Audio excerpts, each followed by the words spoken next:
America Israel బంధం బీటలు వారుతుందా? Hamas పై పోరు కోసం అమెరికాతో బంధాన్ని వదులుకోవడానికి నెతన్యాహు సిద్ధపడుతున్నారా? ఇజ్రాయెల్ను తామే రక్షించుకుంటామంటున్న నెతన్యాహు ప్రకటన అదే చెబుతుంది. అది కూడా జేడీ వాన్స్తో భేటీ తర్వాతే నెతన్యాహు ఈ వ్యాఖ్యలు చేశారు. ట్రంప్ సైతం నెతన్యాహుపై అదే రేంజ్లో రియాక్ట్ అయ్యారు. లైన్ క్రాస్ చేస్తే ఇజ్రాయెల్కు తమ మద్దతు ఉండదని వార్నింగ్ ఇచ్చారు.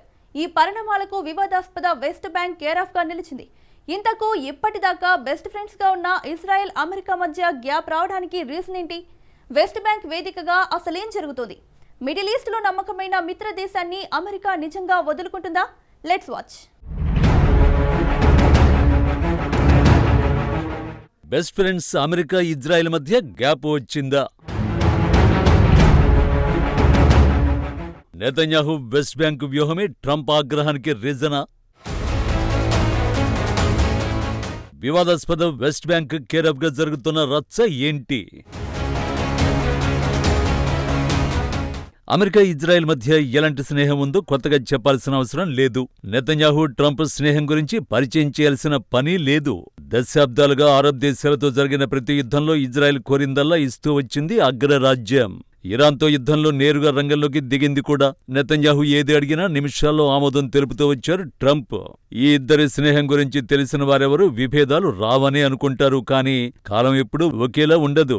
శత్రువుల్ని మిత్రుల్ని చేస్తుంది, మిత్రులను శత్రువులుగాను మార్చేస్తుంది. తాజాగా అదే జరుగుతున్నట్టు కనిపిస్తోంది.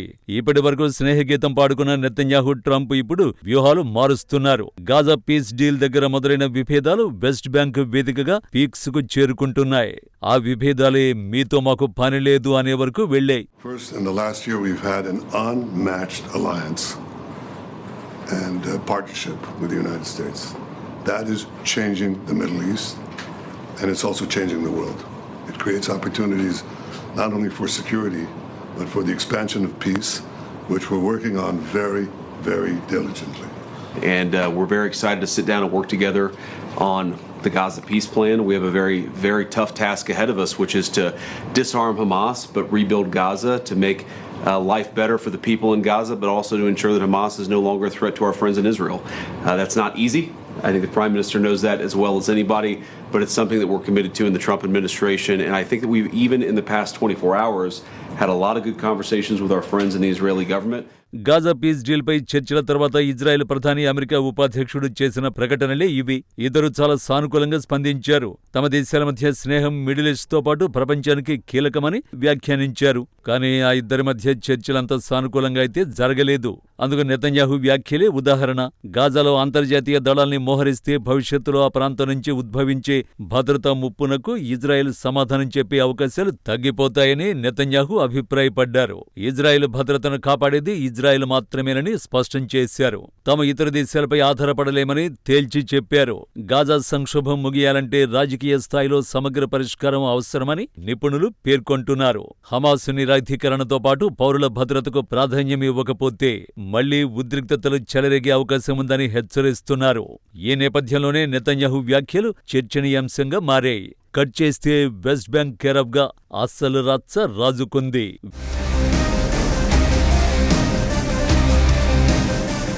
వివాదాస్పద వెస్ట్ బ్యాంకును కలుపుకునేందుకు ఉద్దేశించిన బిల్లులకు అనుకూలంగా ఇజ్రాయెల్ పార్లమెంటు ప్రాథమిక ఓటు వేసింది. దీనిపై అమెరికా ఆగ్రహాన్ని వ్యక్తం చేసింది. ఇది తమకు అవమానమని పేర్కొంది. దీనిపై జేడీ వాన్స్ కూడా రియాక్ట్ అయ్యారు. ఈ బిల్లుపై ఓటింగ్ ప్రక్రియ జరగడం మూర్ఖపు చర్యగా పేర్కొన్నారు. వ్యక్తిగతంగా అది తనకు కూడా అవమానమని చెప్పుకొచ్చారు. ట్రంప్ యంత్రాంగం విధానం ప్రకారం వెస్ట్ బ్యాంకును స్వాధీనం చేసుకునే హక్కు ఇజ్రాయెల్కు లేదని స్పష్టం చేశారు. అమెరికా విదేశాంగ మంత్రి మార్కో రూబియో కూడా బిల్లులపై ఆగ్రహాన్ని వ్యక్తం చేశారు. వెస్ట్ బ్యాంకును కలుపుకోవడానికి తీసుకుంటున్న చర్యలు గాజా కాల్పుల విరమణ ఒప్పందంపై ప్రభావం చూపిస్తాయని హెచ్చరించారు. అయితే ఈ బిల్లులను ఇజ్రాయెల్లోనే చాలా పార్టీలు వ్యతిరేకిస్తున్నాయి. ఇందులో ప్రధాని నెతన్యాహుకు చెందిన లికుడ్ పార్టీ కూడా ఉంది. అంతేకాదు ఇవి చట్టం కింద మారాలంటే మరిన్నిసార్లు ఓటింగ్ జరగాల్సి ఉంటుంది. అయినప్పటికీ నెతన్యాహు ప్రభుత్వ చర్యలపై అమెరికా సీరియస్ అవుతోంది. ట్రంప్ అయితే వెస్ట్ బ్యాంకును స్వాధీనం చేసుకునే ప్రయత్నం చేస్తే అమెరికా మద్దతు పూర్తిగా కోల్పోతారని వార్నింగ్ ఇచ్చారు.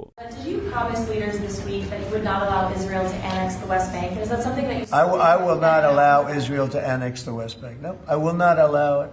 It's not going to happen. Did you speak with Netanyahu about this directly? Yeah, but I'm not going to allow it. Whether I spoke to him or not, I did. But I'm not allowing Israel to annex the West Bank.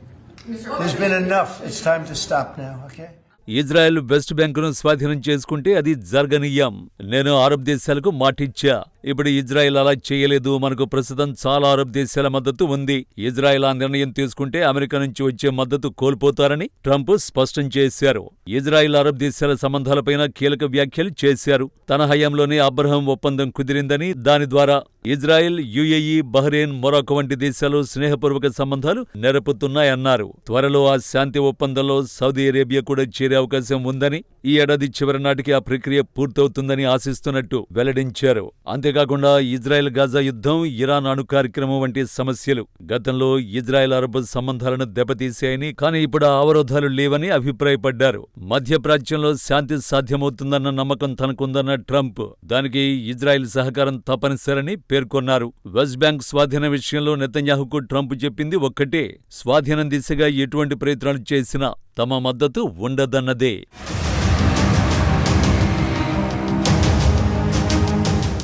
నిజానికి west bank అంశంపై Trump చేసిన వ్యాఖ్యలు Netanyahu ప్రభుత్వంపై ఒత్తిడి పెంచేవే. Already Israel ప్రభుత్వం అంతర్గత రాజకీయ సంక్షోభంతో సతమతమవుతున్న సమయంలో అమెరికా మద్దతు కోల్పోవడం పెద్ద దెబ్బగా విశ్లేషకులు భావిస్తున్నారు. అమెరికా కొత్త వైఖరి ఇజ్రాయెల్ విధానాలపై గట్టి సందేశమిస్తుందని చెబుతున్నారు. ట్రంప్ వ్యాఖ్యలు కేవలం హెచ్చరిక మాత్రమే కాదని, అమెరికా అరబ్ వ్యూహాత్మక సమతుల్యతను కాపాడే ప్రయత్నమేనని నిపుణులు విశ్లేషించారు. కానీ నెతన్యాహు మాత్రం ఇజ్రాయెల్ను తామే రక్షించుకుంటాం, అమెరికాపై ఆధారపడబోమని చెబుతున్నారు. తద్వారా గాజా విషయంలోనే కాక వెస్ట్ బ్యాంక్ స్వాధీనంలో కూడా వెనక్కి తగ్గేది లేదని హింట్ ఇస్తున్నారు.